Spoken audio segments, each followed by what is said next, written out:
Hello everyone, my name is Jishnu MJ and I have been a civil services mentor for a few years now. In this particular video, we will be discussing some of the important aspects of the Union Budget of 2022-23. Right, so we will first start with the basic ideas. Right, you must be already aware of this. Right, what is a budget? Right, what are its components? Some basic ideas we'll discuss. Then we will delve into the important aspects or important announcements as made in the budget of this year. Right, so first we will start with the what budget is. Right, it is the annual financial statement. Right, it encapsulates estimated earnings from revenue and estimated expenditure of the government during a financial year. So that is the importance of a budget. It shows how much government is going to earn in the coming financial year and how much it is going to spend. Right, that is what budget is during a financial year. A financial year, as you know, is from the 1st of April and it lasts till the 31st of March. Right. It provides a roadmap or a financial roadmap for the country in the ensuing years. It is a roadmap as to how the government is going to function when it comes to its finances. Right. Similar to an individual having a budget, a company having a budget, the government will also have a budget. Right. So it is prepared by the Department of Economic Affairs, which comes under the Ministry of Finance. So Ministry of Finance, under the Ministry of Finance you have various departments, right? It includes Department of Economic Affairs, Department of Expenditure, Department of Revenue, Financial Services, and the Department of Investment and Public Asset Management, which is normally seen in news because of the ideas of disinvestment. Right? All the disinvestment is handled by this particular ministry. Right. So that is the organizational structure of Finance Ministry, and under which the Department of Economic Affairs is the particular department that comes up with the budget. Right. Now we also know that it is part of the Article 112, where annual financial statement is mentioned in the Constitution, and it does not mention the term budget. The term used in the Constitution is annual financial statement. Right. Now the annual financial document presents information under 4 broad heads. So data regarding 4 broad heads are provided in the budget of all the important statistics, be it the expenditures or the income or the tax revenue, all those aspects you get the data of 4 major heads. Right, what are those major heads? That also we will see. First is the budget estimate for the next financial year. So currently we are discussing about the Union Budget of 2022-23. Right, for the next financial year. Right, so from the context of the current time, that is we are in the financial year of 2021-22. Right, we know that the financial year 21-22 is till the 31st March of 2022. And from then starts, from the very next day, 1st April of 2022 starts the next financial year. So we are presenting a budget in this financial year.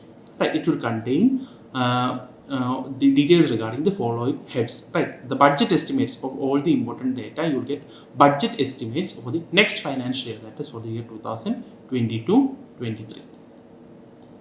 And it will also have revised estimates for the current financial year, that is 2021-22. And also there will be the budget estimates that were made earlier, right, that is for the year 2021-22. And the actual estimates or the actual figures, it is not actual estimates, it is actual figures, right, actual figures of the previous financial year, that is financial year 2021. So all the important data being that, be it the deficits, expenditure, income, all those heads, all those figures you will get under 3 or 4 major heads, right, for the next financial year, what the government is expecting. Right, the revised estimate for the current financial year. Right, and what were the budget estimates made for this financial year earlier, that is the third one. And finally the actual figures, that financial is already over, right, the last financial year is already over. We have the actual figures of that financial year, that data will also be provided. These are the figures available in the budget.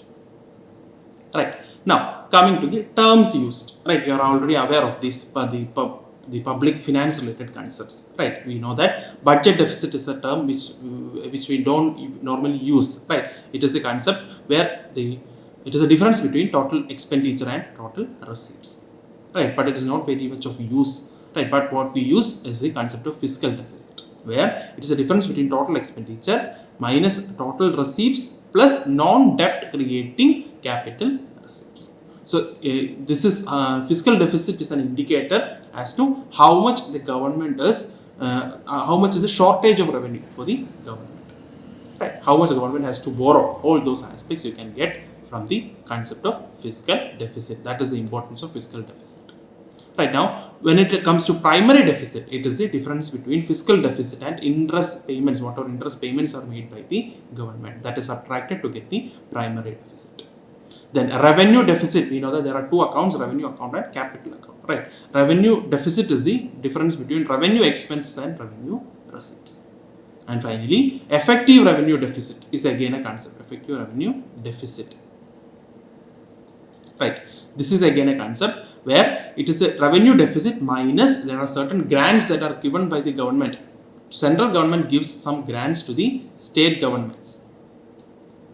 And this is part of the central government's revenue expenditure because they are given in the form of grants. But these might be used by the states for other purposes. That is, these might be used by the states for capital expenses. Right? So that is subtracted to get the actual or the effective revenue deficit. Revenue deficit minus grants for creation of capital assets. Grants given by the central government to the state government which were used for the purpose of creating actual assets. So these are some deficit related concepts which we use in the budget. Right. Most important ones are the fiscal deficit. That is a concept which you normally hear about. Right. So that these are the basic concepts. Now moving on to the current budget. What are the major details or the major announcements that were made under the current budget? Right. Now it is the one major announcement is regarding the fact that the upcoming years, that is from 75 years to 100 years of India's independence, right? Currently we are at the 75th year of India's independence. So the next 25 years leading up to the 100th year of independence would be Amrit Kal. They would be the Amrit Kal, that is the time of nectar, that they are going to be fruitful years. That is what we are trying to say. And we are putting up certain targets and we are working towards achieving those targets for the next 25 years. Right. Now, there are certain goals to be achieved in this particular Amrit Kal to attain the vision of India at 100. So, we have a clear vision as to how India should be at 100 years of independence. And so, for the next 25 years, we have to take certain efforts. Right. So, what are the goals to be achieved? This includes complementing the macroeconomic level growth focus with microeconomic level all-inclusive welfare focus. Right. So, the economy at a macro perspective, right, there should be increase in GDP, there should be increase in growth, all those aspects should be there. But we should also focus on micro concepts like inclusive growth, right? The developments of growth or the developments or the benefits of all this growth process should reach the poorer sections or the marginalized sections of the population as well. That is the concept of inclusive growth. Right, so that is one of the focus areas. Then promoting digital economy and financial technology, fintech, right? Technology enabled development, energy transition, climate action, all these issues are highlighted as important areas. Right. Then relying on the virtuous cycle starting from private investment with public capital investment help crowding in of the private investment. So we are trying to bring in more and more private investment.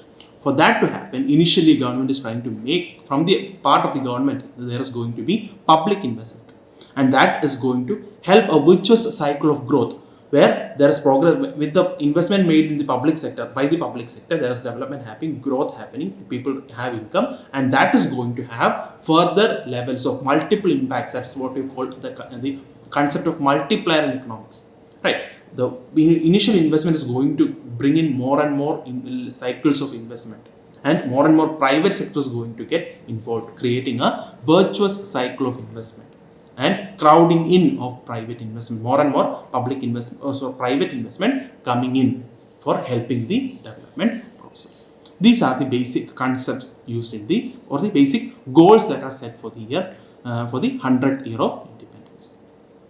Right. So budget, as you know, we have already stated that it is a statement of all the expected incomes and expected expenditure of the government. Right. But what is the significance of a budget? It gives some of the priority areas of the government. Right. It gives some of the schemes and initiatives that the government is going to implement in the coming days. Right. In the coming year, coming financial year, what are the focus areas of the government? Right. What are the schemes and initiatives that the government is going to come up with? For all these schemes and all that, the budget only gives a broad framework. The fine details of all these schemes would come up as the year progresses. Right. So from the budget, you get one of the major areas you have to get from the budget is the focus areas. Right. In this year's budget, there are 4 priority areas. Those priority areas you should be aware of. Right. Under those priority areas, we will see what are the major initiatives and all. But those fine details would not be available in full level in the budget. Right. Budget will have a broad idea as to what are the areas of focus and what will be the schemes that would come up. The fine details or the specific details of all these schemes would come up in the current affairs as we move forward. Right. Which we are also discussing weekly level. We are also discussing current affairs in the Manorama platform as well. Right. So here we will see the broad areas. So these broad areas you should be, or the broad pillars of each budget, the questions can be asked. Right. UPSC has asked in the previous years for the mains examination to focus on to identify the major pillars of the budget. So you should be aware of the broad pillars and you should be able to write specific details about these pillars. So this is important for us. And you can also pick up the important schemes and initiatives that are given in the budget. And you will have to make sure that you are focusing on them as their details come out. In the budget, you will not get all the details regarding these schemes and initiatives. Right. In order to achieve these objectives, the budget identifies 4 priority areas. So here we have 4 priority areas. First is PM Gati Shakti. So this is a scheme that was already announced 2 months before. Right, but that forms a major part of what the government is going to do. Therefore, the major part of the budget is dedicated to the idea of PM Gati Shakti. We know that it is an infrastructure related project. Right. This is an initiative aimed at coordinated planning and execution of infrastructure projects. So basic idea is better coordination for the implementation of infrastructure projects across the country. Second aspect is that of inclusive growth. Right, we have already said one of the aims is to achieve inclusive growth. Therefore, here the focus is on growth that is accompanied by lower income inequality, to reduce income inequality, to make sure that all the sections of population are getting the benefits of growth. Right. Third, you have a broad pillar which includes one of the major aspects is climate action. It also includes increasing productivity and enhancing investment. Right. Focus on sunrise opportunities. Sunrise industries are industries which have a huge, which are in the initial stages of development, but have a huge potential in the future. Such type of industries are called sunrise industries. So we are focusing on those sunrise opportunities. Then energy transition and climate action. That is the third pillar. And finally, fourth pillar is that of financing the investments. So we are focusing on the PM Gati Shakti, inclusive growth, productivity enhancement, investment, and the climate action aspects, and finally, how to finance these huge investments that are coming. And here, the virtuous cycle starting from private investment crowded in by the public capital investment. So, public or the government is going to make huge public investments. So that we will discuss in the capital investments aspect. We will discuss that. Government is going to invest heavily into infrastructure. And that is going to bring in more and more investment from the private sector as well. That is what we call crowding in when it comes to private investment. So these are the 4 major pillars of what you call the budget of 2022-23. Right. Now coming to each and every aspect, we'll have to discuss them in detail. So first is the PM Gati Shakti. Right, we know that it is an important infrastructure related program which focuses on all the major areas of infrastructure. There are various sectors of infrastructure. Right, road, railways, shipping, all those aspects are taken into account, and we are trying to bring in coordination. That is one of the major aspects here. Right, coordination between various ministries, various departments when it comes to infrastructure development. We'll see the major points. PM Gati Shakti is a massive infrastructure development undertaking aimed at making logistics connectivity seamless across the length and breadth of the country. There are 7 engines which will pull forward the economy in unison. So that is the basic idea of PM Gati Shakti. So what are these 4 pillars? It includes, we have already said, right, road, railways, airports, ports, right, then mass transport as well as waterways and logistics infrastructure. These are the 7 engines when it comes to PM Gati Shakti. Right. These engines are supported by complementary roles of energy transmission, IT communication, bulk water and sewerage, and social infrastructure. So within the other infrastructure, transportation and other infrastructure, they are the basic engines. Right? They are also supported by other infrastructure like power or communication, or what you call the water and sanitation, social infrastructure. All that would help the initiatives. So that is how the entire structure is shaped. Right. Finally, the approach is powered by clean energy and Sabka Prayas. That is the efforts of the central government, the state governments, and the private sector working together. So all the parties involved in this, right? The central government is involved, state government is involved, as well as the private sector. They will all come together and work for this single goal. Right. So that is it about PM Gati Shakti. So we'll also have to see within these major subgroups, right? We have seen 7 the sectors which are involved in PM Gati Shakti. Out of that, we will see the major sectors and the schemes announced. So when it comes to road transport, right, there is formulation for a master plan for expressways across the country. Right, there is plans for expanding the national highway network. Right. You don't have to see remember all these minute details, right? How much kilometers is increasing the year and all. You don't have to remember. You should have a broad idea of all these aspects, right?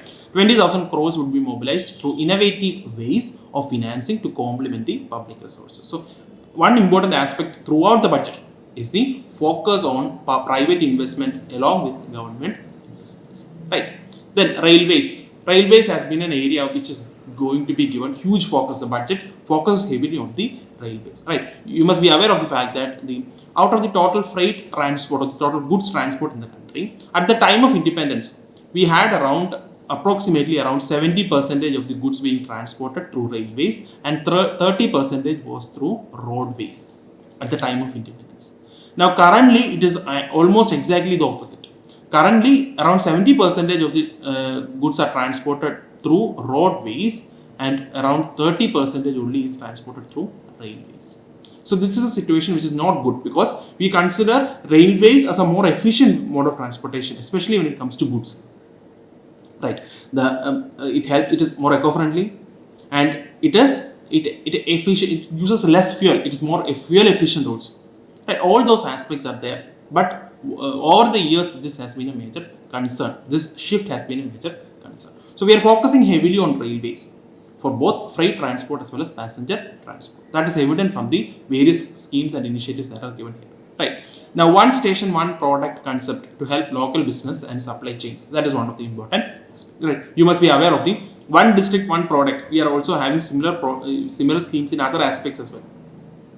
Right. When it comes to MSMEs, or all those aspects, we are using similar initiatives. Here also, each railway station can work on a particular product, and that can be the major selling point, right? That particular railway station can be famous for that particular commodity, and thereby help the growth in that entire area. Right? That is the first area. Then around 2,000 kilometers of rail network to be brought under Kavach. Kavach is a safety initiative, right, which is the indigenous world-class technology and capacity augmentation. Safety initiative that was developed indigenously. So that coverage is also going to increase. So that is with respect to railway safety. Right. Then 400 new generation Vande Bharat trains to be manufactured during the next 3 years. So these are semi-high-speed trains that are being, currently we have around 1 or 2 that are running across the country, and we are planning to increase their number. Right, Vande Bharat trains, semi-high-speed trains across the country. Right, then you have the cargo terminals and multimodal logistics to be developed in the next 3 years. So these are the initiatives which are coming within the aspect of railways. There is also a plan to integrate postal and railways network to provide seamless solution for the movement of parcels. So these are two extensive networks that the government has across the length and breadth of the country, railways as well as posts. If they can be used or integrated seamlessly, then parcel movement across the country can become much speedy and cost efficient. That is also being planned as per the budget. So first was for road, then for railways, and now when it comes to mass urban transport or the public transport in the urban areas. Right. Now here multimodal connectivity between mass urban transport and railway stations will be facilitated on a priority basis. So we are trying to integrate multimodal connectivity, various modes of transport. Right, we are trying to integrate them and make the transportation process seamless. Right. That is one of the major areas. Then design of metro systems, including civil structures, will be reoriented and standardization for Indian conditions and needs. So metros and all other infrastructure which are created for the urban areas would be changed for the Indian conditions. That is one of the important areas. Then comes the multimodal logistics parks. Right. So that is again for the different modes of transport we are creating logistics parks. Right, contracts for implementation of multimodal logistics parks at 4 locations through PPP mode will be awarded for the next financial year. So that is also another important aspect. Right. Now, then comes the important area of what you call the inclusive growth. So the first major pillar was that of PM Gati Shakti, and we have discussed the important avenues there. Now we'll move on to the second area, that is inclusive growth. Right, here we have various sub-sectors where the focus is given. One of them is agriculture. We know that agriculture is an important area when it comes to the India's prospects of development and all that. That agriculture plays a very significant role. Right, it provides employment to around 50% of the population. Right, we are aware of that. Right, and it also contributes significantly to our exports. Right, all those aspects are there. And therefore, the development of agriculture or the progress of agriculture is important for the overall inclusive growth of the country. But that is the significance. Now we will see major announcements when it comes to agriculture. Right. This includes the government promoting chemical-free and natural farming. So this is a major area of focus of government. Right. Be it organic farming. Right. Or be it zero budget natural farming, which was again an important aspect that was promoted by the government. Zero budget natural farming. This we have discussed in the previous current affairs as well, right? So that these areas are again going to be the focus areas of the government throughout the country, with focus on farmers' lands in 5-kilometer wide corridors along the longer river Ganga in the first stage. So we are going to create an organic or natural farming stretch along the banks of river Ganga as well, right? For delivery of digital and high-tech services, again use of farm drones in agriculture. Right, it can be for various aspects, right? For spraying fertilizers or pesticides, or for assessing the land rights. For all these aspects, land records, or for all these aspects, drones can be used in agriculture. So that is again a focus area. Then there is focus on millets as well as oilseeds. Right, these are important aspects when it comes to India's agriculture. Right, we know that India has a shortage of oilseeds. Right, millets is again a nutrient-rich foods which are not focused sufficiently when it comes to India's context, and it can have a huge role when it comes to India's nutritional security or food security and all those aspects. So that is what we will be focusing on. So millets. So 2013 has been announced as International Year of Millets, and support will be given for post-harvest value addition as well as increasing the domestic consumption and building a brand for millets. So these are the focus areas when it comes to millets. And oilseeds similarly, to reduce our dependence on imports. Right, a rationalized and comprehensive scheme to increase the domestic production of oilseeds. So we will be focusing on domestic production of oilseeds as well.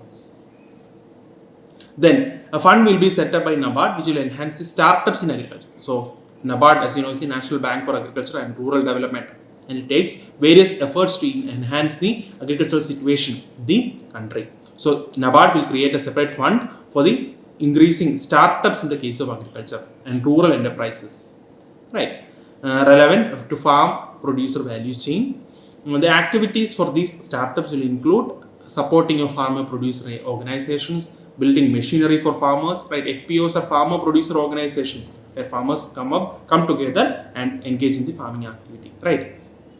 And mechanization is again another important issue when it comes to Indian agriculture. There is low levels of mechanization in Indian agriculture, right? For farmers on a rental basis at farm level, technology including IT based support. So all these can be aspects that the startups can look into, right? Then implementation of river linking projects. Again, that is again an important focus area of the government right now, right? So this includes the Ken Betwa River Link project, which will benefit more than 9 lakh hectares of farmland and provide drinking water as well as power generation facilities are there in this particular project. Again, 5 more such projects are under process of implementation. Other river linking projects are also being considered. So that is these are the major areas or the major announcement when it comes to the agricultural sector, right? Now moving on to MSMEs, which is again a major focus area for the government right now, right? So this includes the Udyam portal, right? Shram portal,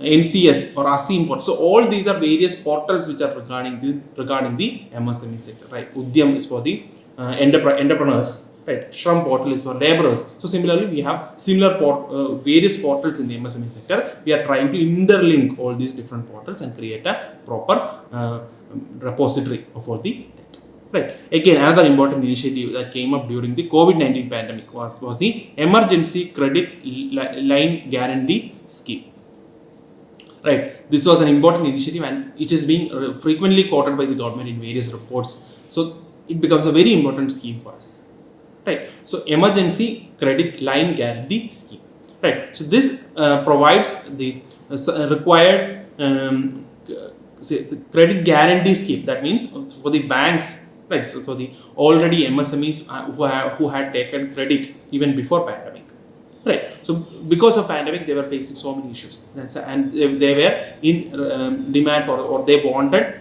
more credit, right? But banks would not be willing to give them loans because they are already facing all these financial crises and all those issues. So what is the government providing here? Government is providing a guarantee. That is, if these MSMEs are not able to pay back the fund, government will pay back the fund.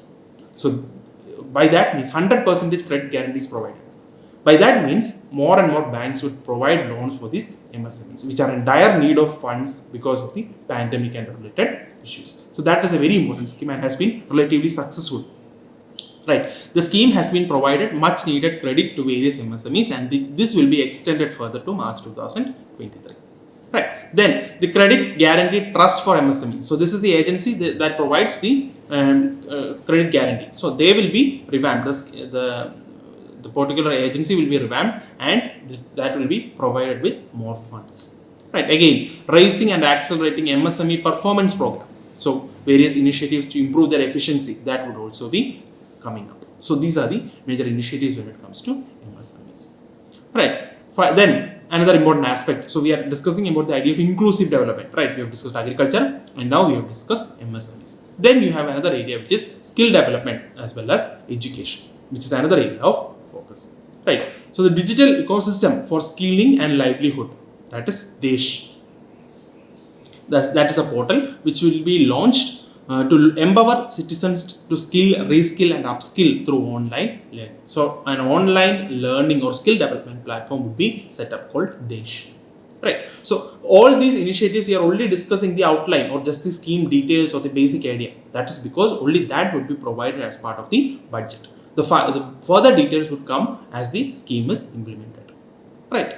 Then you have startups will be promoted for various initiatives like Drone Shakti as well as the Drone as a Service initiatives, right? So we have already seen drones as part of the agriculture sector, right? Here in the education and other sectors as well as skill development, all those aspects, we are trying to incorporate the idea of drones. A digital university. So when it comes to education, right, a digital university will be established to provide access to students across the country for world-class quality universal education.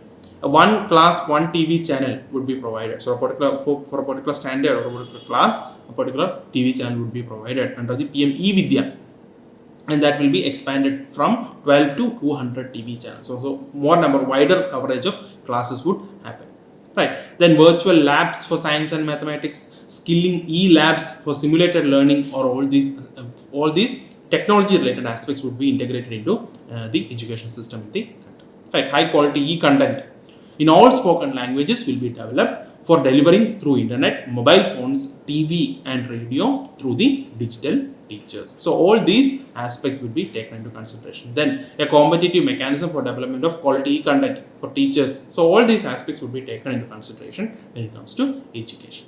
So education and skill development, these are the important initiatives, right? Now coming to health, some of the important initiatives that have been put forward include the National Digital Health Ecosystem that will be rolled out. Then you have the National Tele Mental Health Program. For the mental health aspect, you are trying to bring in tele health into the mental health picture, right? Then you have the integrated architecture, that is, we have various initiatives for the women as well as children, as well as the lactating mothers, early childhood, all those aspects. We have various schemes. We are trying to bring in an integrated structure or an integrated architecture for all these programs, which includes Mission Shakti, Valsalya, the Saksham Anganwadi and the Portion 2.0. Okay. So all these will be integrated into a single architecture, right? Now the 2 lakh Anganwadis would be upgraded into Saksham Anganwadis. So under the inclusive growth, we have discussed the ideas of agriculture, the initiatives with respect to agriculture, MSMEs. Then we have also discussed skill development as well as education, health, and finally we move on to the last topic, which is welfare focused schemes. So purely welfare oriented schemes which have been brought forward.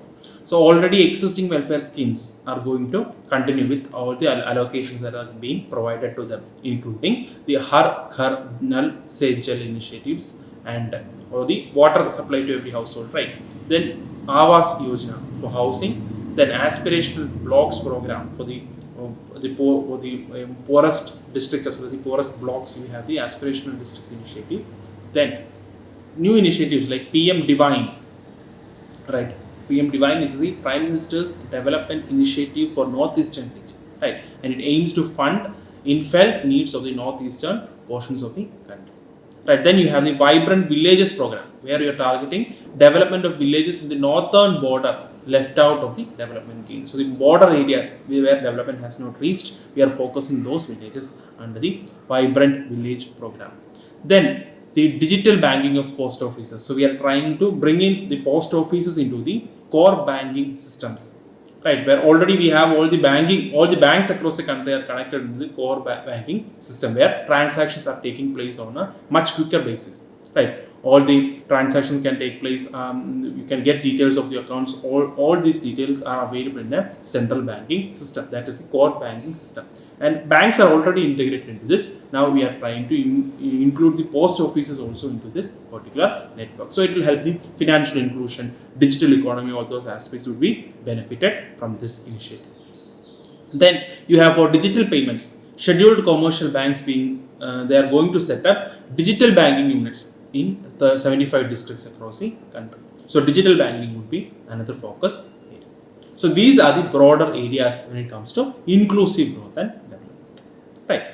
Now we have the third major pillar, which is productivity enhancement, investment, then sunrise opportunities, energy transition as well as climate action. So the productivity enhancement aspects are divided into ease of doing business and ease of living. These are the 2 major focus areas here under the productivity enhancement, right? So this includes the Parivesh portal, right, which is a portal or a web-based application where you can have a monitoring, online submission as well as monitoring can be done for various clearances, right, like the environmental clearances, forest, wildlife, coastal zones, right, central and state as well as district level authorities. So all these details will be provided in a single portal. So that would significantly enhance or increase our ease of doing business. Then changes are going to be made, or some additions are going to be made into the insolvency and bankruptcy code, right, which dictates how an insolvent company is going to be dealt with, right? So that is the that is an important aspect of our dealing with our non-performing assets, right? You must have discussed all this in your, or read all this in your banking portions, right? So under that aspect, there will be a center for processing accelerated corporate exit. So here we are trying to speed up the process of insolvency and bankruptcy, right? It will be established under the Insolvency and Bankruptcy Code to expedite the corporate exit process from current period of around 2 years to 6 months. So we are trying to speed up the process of insolvency in their architecture. So for that, a separate center would be set up. Now, amendments will also be made to the Insolvency and Bankruptcy Code to facilitate cross-border insolvency resolution. That is, if people are involved currently the Insolvency and Bankruptcy Code only involves entities located entirely in India. So cross-border, if the lender or the borrower are from different countries, how it is going to be dealt with, those aspects would also be included into the IPs.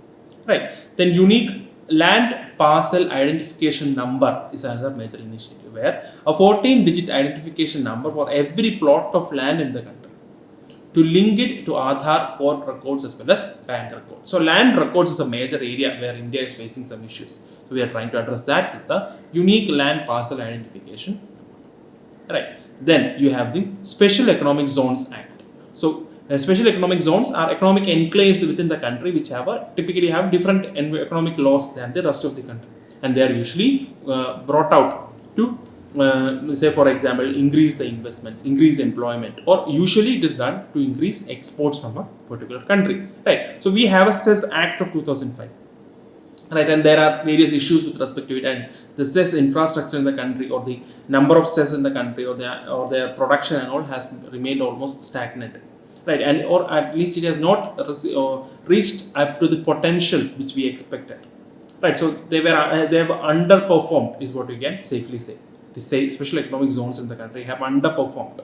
So there are various committees. So recently we had a Baba Kalyani committee look into the issue of special economic zones, right? So these committees have also suggested that the law should be changed, changes should be made. So under all these circumstances, government has decided that the CES Act would be replaced with a new legislation that will enable states to become partners in the development and enterprise and service hubs, which are covering all the existing new industrial enclaves.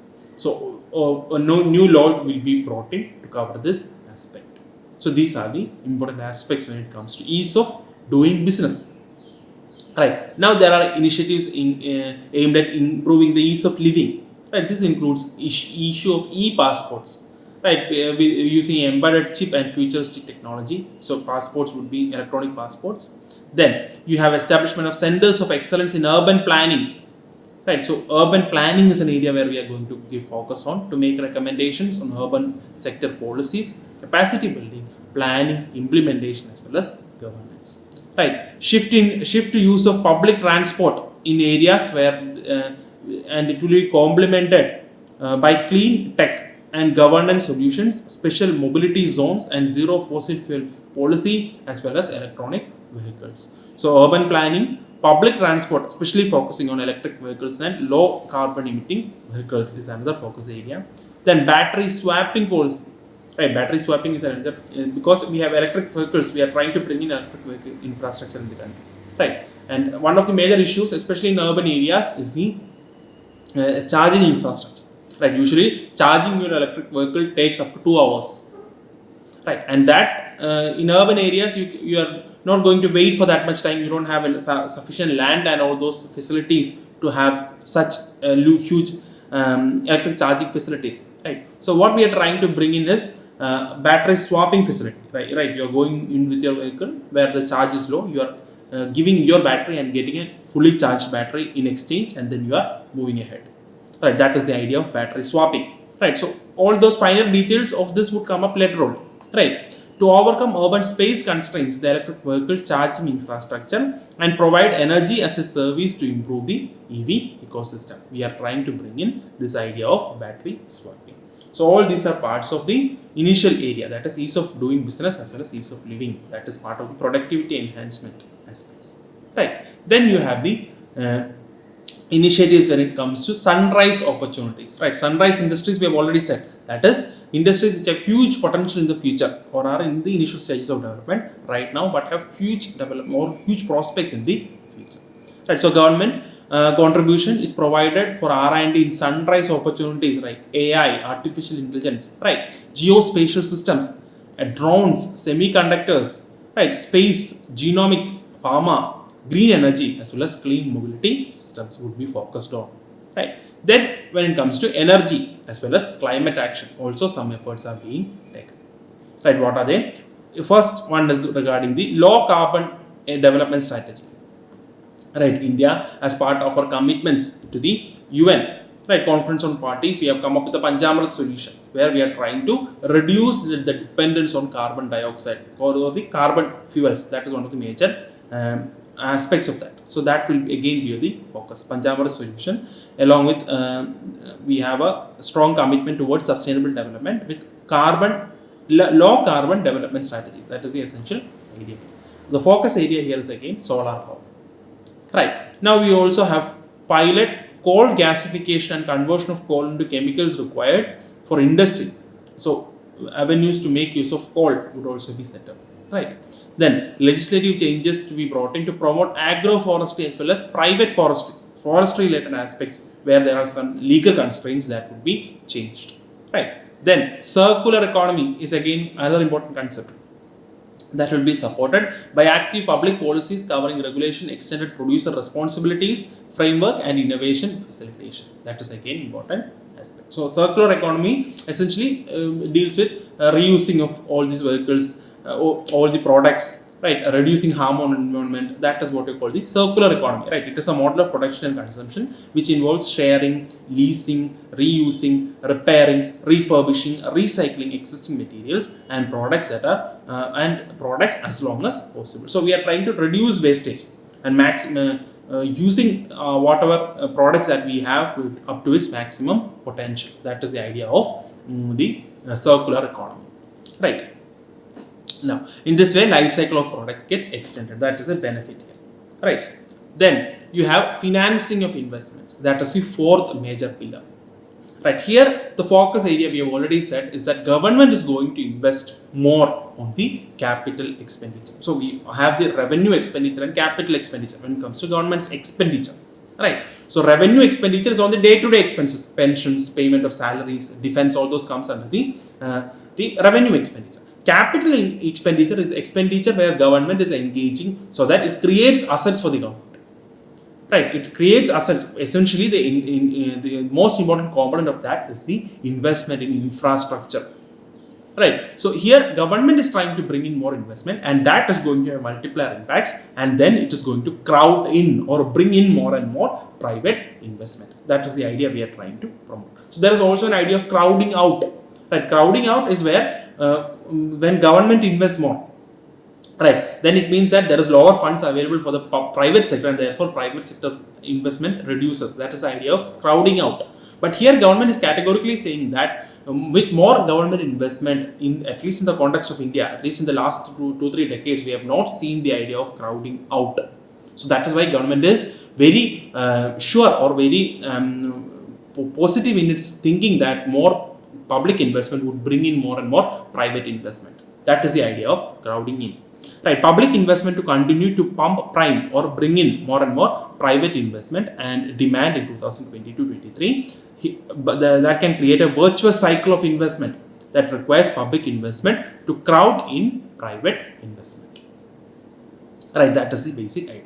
Now, one of the major features of this year's budget is the sharp increase in the capital expenditure. So government is walking the talk, right? They are focusing where they are talking about the importance of more and more investments, especially in infrastructure, and government themselves are investing more and more in this area, right? So outlay of capital expenditure has stepped up sharply by 35.4% to around 7.5 lakh crores in 2022-23, from around 5.5 lakh crores in the current year.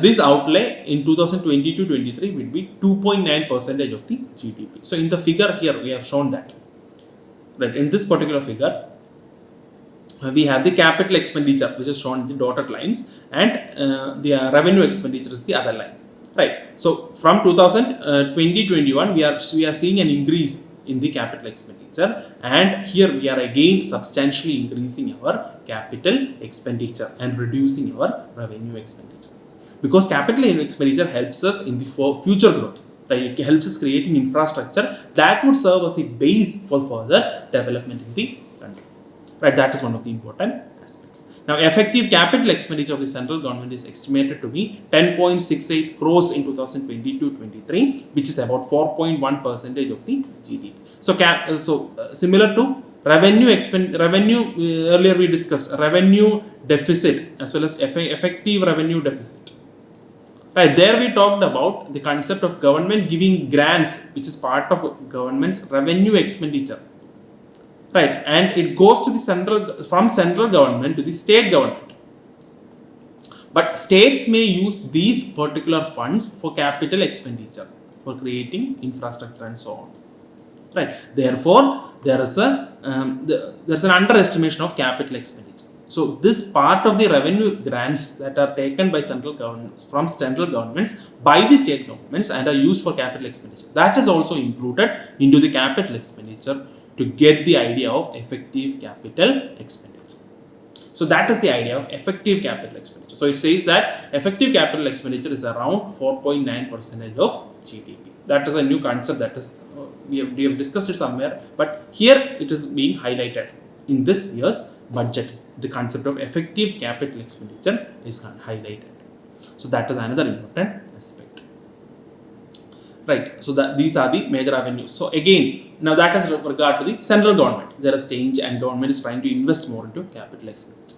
Again, when it comes to state governments, right, providing states more fiscal space, the government is trying to provide central government is trying to provide state government more avenues to use its fiscal space, right? More resources are being provided to the state governments. This includes in 2020-23, in accordance with the recommendations of the 15th Finance Commission, the states will be allowed a fiscal deficit of 4% of GSDP, of which 0.5% will be tied to power sector reforms. So states can have a fiscal deficit of up to 4% of their GSDP, gross state domestic product.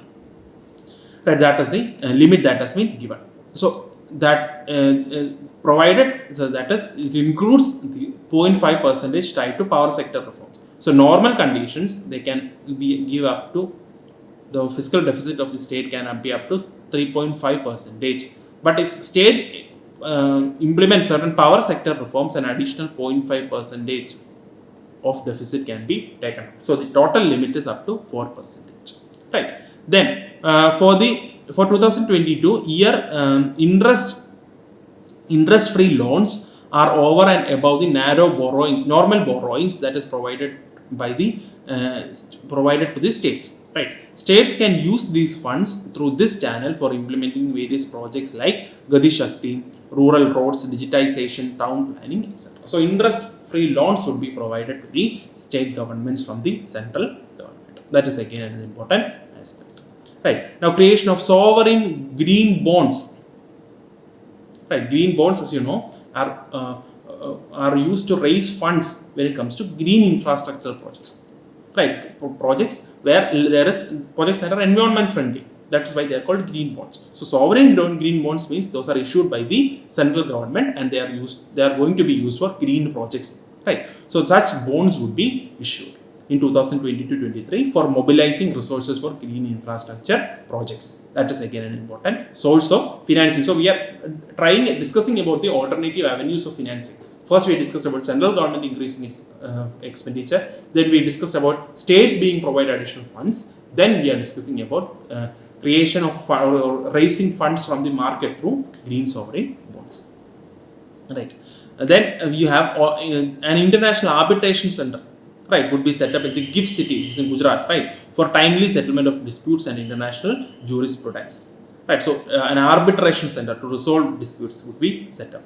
Then government has also announced to provide alternative option to the guideline of seeking bank guarantees for infrastructure projects. So whenever there is an infrastructure project being set up, usually the contractors involved would have to provide the government with a bank guarantee.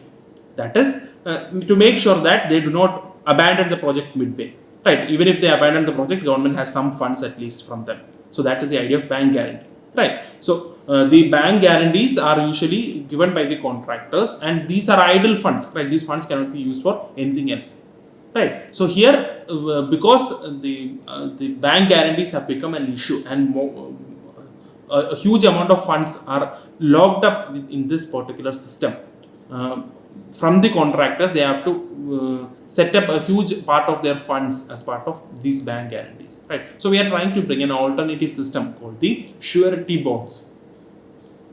An alternative system to the bank guarantees, that is called surety bonds. Right? Here you have three parties involved. Right? The principal or the contractor, then you have the obligee, or obligee is actually the particular government agency that is involved, and then you have the surety. The surety is provided. So these are the three agencies.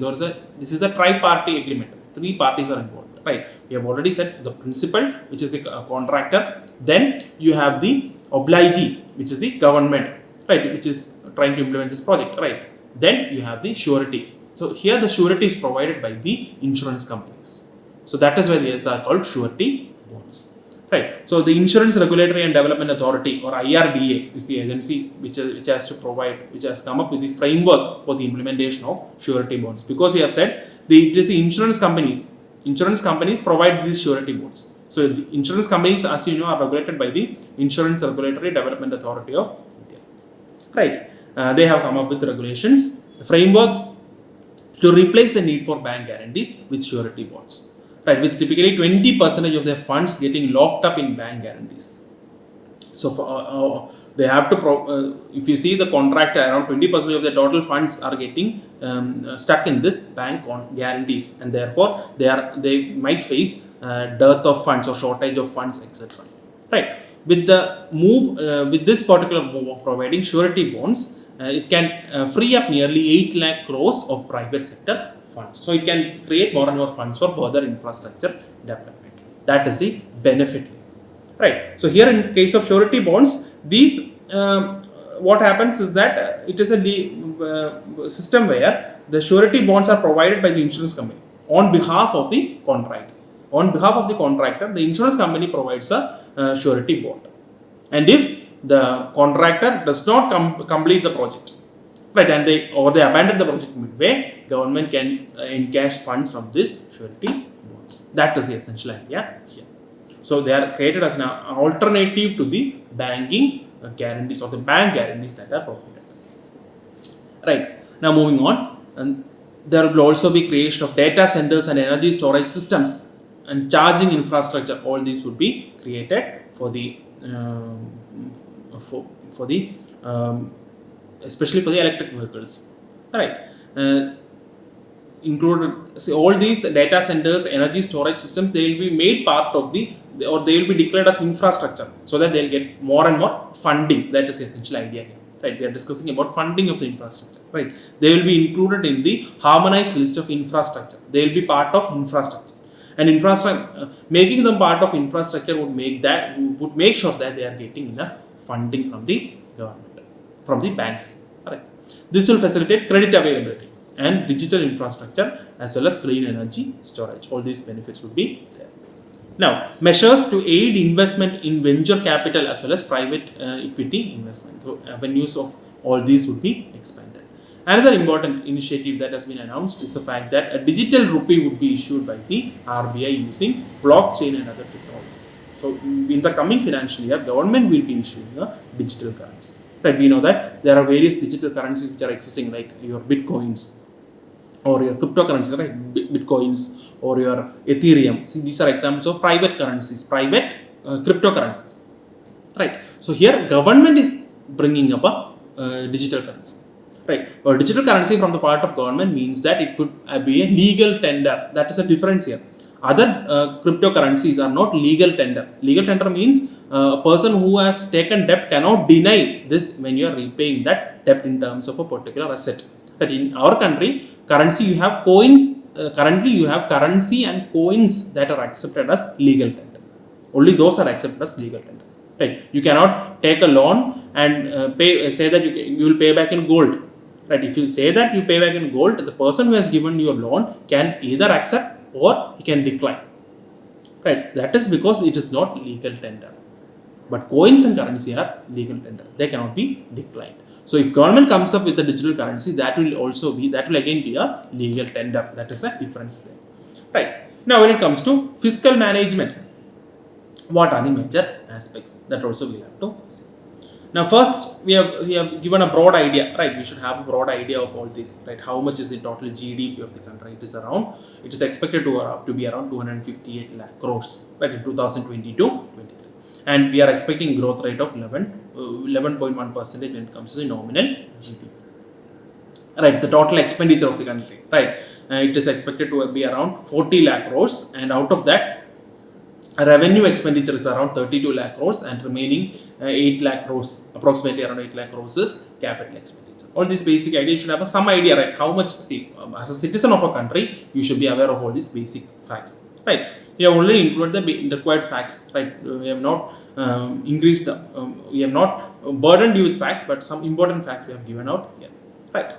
Now, then again, receipts also we have given here. That is not that important. Then another important aspect is we have already discussed the fiscal deficit, the current levels and the targets. That is also important for us. The target for the next financial year is 6.4%, right? For fiscal deficit, and revenue deficit is around 3.8%, and effective revenue deficit 2.6%, and primary deficit is around 2.8%, right? And tax to GDP ratio actually is expected to be around 10.7% in the next financial year. So these basic ideas you should be aware of. Right. Now fiscal deficit, we have already discussed all these concepts. The word means the government has a shortage. Right. Fiscal deficit means there's a shortage. Right. The word fiscal refers to annual government account statements, and the deficit means shortage. Right. And in simple terms, fiscal deficit is a term used to define the difference between what the government spends and what it collects as revenue. That is a layman's understanding of the concept of fiscal deficit. How much is the shortage of funds for the government? Right. Now we have already said these concepts, right? Fiscal deficit. This is a graph showing the timeline or the trend, actually the trend of the various deficit concepts over the last few years, right? So we have seen that what is important for us here is the fiscal deficit, the red line, right? So it was declining after the 2011-12 period. So initially you had the crisis and all those issues of 2007-8. You had the financial crisis where the deficit increased, then it decreased. Then again you had second time when the financial crisis was again simmering up, and some issues were there. There again we increase the fiscal deficit, right? What happens, right, in situations of crisis, right? Government has to invest more. In the financial crisis which happened in 2007-8, right, the entire economy was crumbling, and we are going into a recession, right? In the business cycle we talk about recession, right, where economic activity is going to a down period, and in that period government needs to up the ante. Government has to bring in investment for the economy to break out of that low growth cycle and move into a high growth cycle. That is why in these periods we have higher, right, the deficits increasing, and then again the crisis period deficits increasing. Then we are decreasing the deficits because the economic situation was almost stable, and then suddenly you have this COVID-19 crisis, and government had to on a huge scale increase its spending. Right, the entire system was crumbling, and government had to invest heavily. So the production and everything had come to a standstill with the lockdown imposed. Right, but health and other related expenditures of the government were increasing. Therefore, government had to increase its expenditure. Therefore, it was again increasing, and now again it is going down. That is a general trend. So we should have an idea of the general trend of all these deficit concepts. Make sure you are aware of this idea. So that is it when it comes to the fiscal management concepts. Right, we have already said the idea of capital expenditure and how it is increasing over the recent years. Right, finally we have the idea of taxation. What is the differences, or what are the different ideas when it comes to taxation? What are the major changes made when it comes to taxation? That also we have to see. Now when it comes to direct taxes, there are some major changes. And one of the important aspect is that when it comes to personal income tax, there is no change.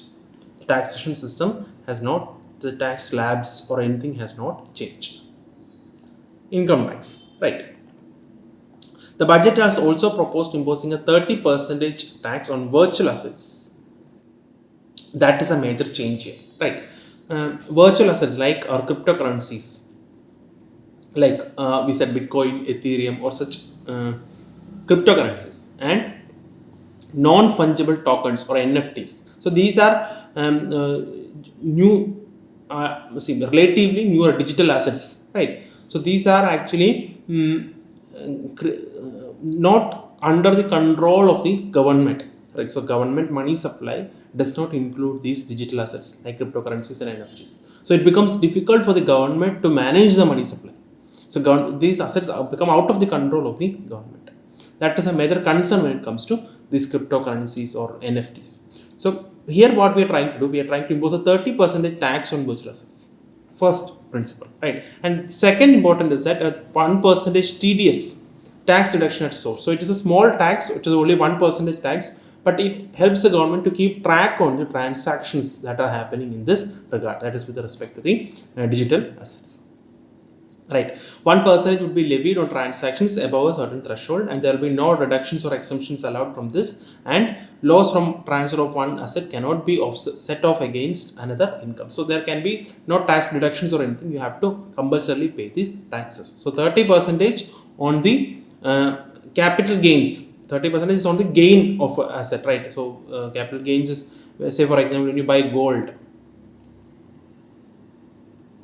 for say 1,000 rupees, and when you sell the gold, you are getting a higher price of say 1,300, right? So 300 is actually the gains you obtain, capital gains you obtain. You pay a tax on that capital gains. Similarly, when it comes to the digital assets, you have to pay a similar capital gains tax of 30%, right? So this does not make them legal. It is only that government is now currently imposing a tax. It is not legalized in any way in the country, right?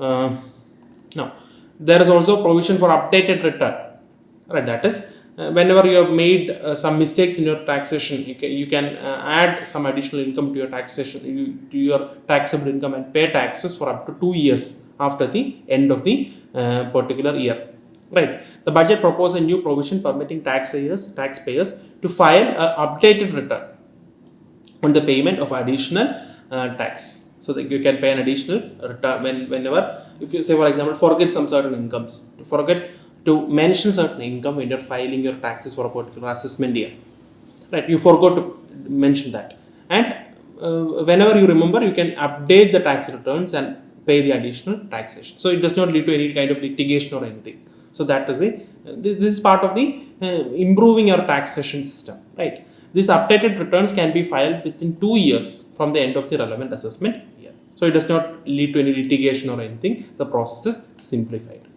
right? Increasing tax deduction limit on employers' contribution to NPS account for state government employees. So NPS is National Pension Scheme, right? So central government employees, a contribution from central government to in the pension accounts of these central government employees is 14%. For the state government employees, it was 10%. So currently, it was increased. That is a change. To provide equal treatment to both central and state government employees, government has proposed increase in the tax deduction limit from 10% to 14% on employees' contribution to the NFS and NPS account of the state government employees as well. So that is another major change that has happened. Right. Then there is a minimum alternative tax, MAT. That is a tax paid by companies who do not pay corporate tax. Right. So this for cooperatives have been reduced. For the cooperative sector, this has been reduced from 18.5% to 15%. The rate has been reduced. That is a major change. Right. Another major change is when it comes to the tax paid by companies, new companies, as well as tax paid by startups. So some exemptions are being provided to these two sectors, right? New domestic companies engaged in manufacturing have an option to pay a tax of 15% if they start manufacturing by March 31, 2023. So new in manufacturing units in the country will have to only pay a lower tax of 15%. So that was initially for till 2022. The period was extended to till 2023. So to certain types of startups are again provided various kind of benefits, right? Have an option for tax holiday for up to for 3 out of 10 out of the first 10 years, right? In the 3 out of the first 10 years, startups are provided exemptions or tax holiday, or they do not have to pay taxes for any of the 3 years. So this initially it was for the startups incorporated till the year till April 1st 2022. That was the limit, right? This deadline has also been extended by one more. So this was extended to 2023. Right. So startups benefits, the new industries, new manufacturing sector benefits has also been extended.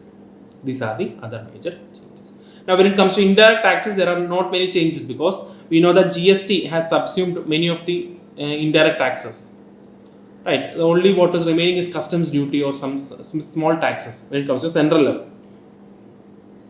All other major taxes are subsumed within the GST, and we know that GST changes in GST, all those happen through the body of GST Council and the GST meetings, right? So it does not become part of the budget, right? So here customs duty is to be rationalized or simplified. Thus such proposals are there. Then to incentivize exports, customs duty exemptions are being provided are provided on import of inputs. So we are trying to promote exports. Or to promote exports, we need certain inputs, and to import them, we are providing some tax exemptions that can also happen. Then again, to encourage the efforts for blending of fuel, right? We are blending your usual fossil fuels with ethanol, methanol, or such chemicals are being added into the fuel, right? So to promote that, unblended fuel shall attract an additional differential excise duty. Right. So unblended fuel will be having an additional excise duty to promote more and more blending. Such changes are going to take place when it comes to the indirect taxes. So those are the changes in the indirect taxes. So that's it about the changes in direct taxes and then indirect taxes. Right. One final thing you will have to remember is this particular figure where it shows where the government's income is going to come from. Right. What are the major sources of income? Now, out of the total 1 rupee that a government gets, out of every 1 rupee that government gets 15 paisa comes from corporate tax, 15 paisa from income tax, right? Then comes then comes GST, right, which is 16 paisa, right? These are the major sources of income. The highest is GST, which is around 16 paisa. We are talking about tax income, right? 16 paisa is from GST, 15 paisa is from corporate tax, and similarly 15% is from income tax. Then you have other smaller taxes, right, like excise duty, customs, and then you have non-tax revenues of around 5 paisa. Then you have debt or the borrowing and liabilities, which is a major part of the government income, that is 35 paisa. Right, you can also see these as percentages, right, out of the total income, which are the different sources of income that is government is going to have. Then you have non-debt capital receipts. So these are the major avenues or sources of income. Then when it comes to spending also, you can see here, right, what are the major avenues through which government is spending its income, right? Here also there are important avenues like you can see 20% is in interest payments. Whatever loans you have taken, you have to pay interest, right? That is 20 paisa. Then you have here 17 paisa as state's share of taxes and duties. We know that a particular percentage of the total income collected have to be shared with the states when it comes to the major taxes. That is again 17%. Then you have here 15 paisa as central sector schemes, centrally sponsored schemes form almost 9 paisa. Other expenditures, pensions, right? Defense is a major component, subsidies is another major component, finance commission and other transfers also come into. So these are the major income sources and expenditure of the government of India, right? So that's it for our discussions on budget, right? So we have discussed the overall picture of what are the major announcements of the budget. So we cannot go into details of each and everything, one, because most of that is not available right now. Right, you should have a broad picture. You should be clearly aware of the 4 pillars and what it entails. right? And some other recent announcement also you can be aware of.